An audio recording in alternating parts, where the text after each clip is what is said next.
So Indiana Jones has been a great adventure for us in a development sense as well.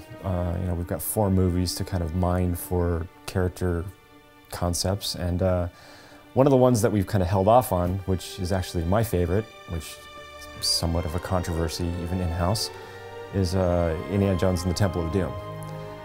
So we're finally kind of bringing the premium format line to those characters. So what we're tackling first off is, well, obviously we'll be dealing with Indy, but one of the other great characters from that film is Mola Ram.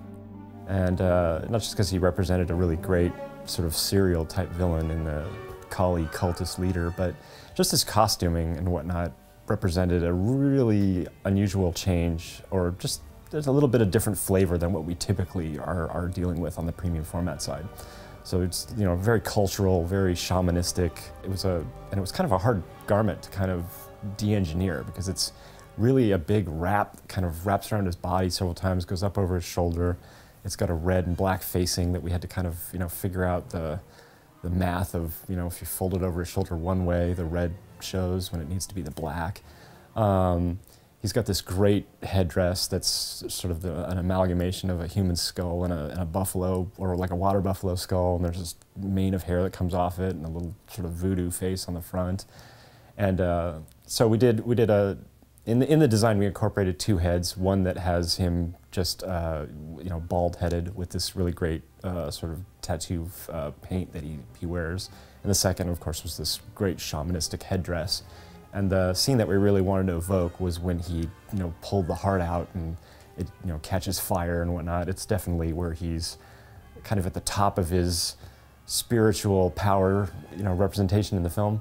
So for Mola Ram, because we had done a lot of effort in kind of creating these 2 great signature heads, we really didn't want the customer, when it came time for the exclusive retail piece that we always do, to have to kind of make a choice.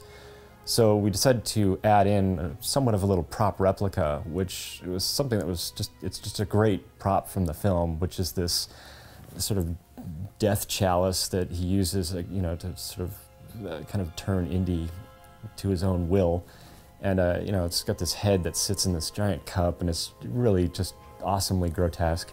And so we made this small piece as an additional piece to sort of augment the offering.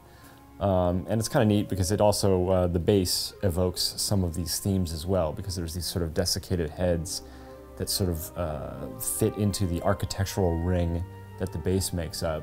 And the base that we did for the previous ones really kind of was reaching to bring some of the feeling of the film out, and this does the same thing, just kind of catching this kind of Indian mysticism kind of thing. The piece really came together in the end in a way that we were pretty happy with. I mean, I know Indy's the star, but I think we got a little carried away on this piece, and we were pretty excited by the way it turned out, and I think everybody's going to really dig it.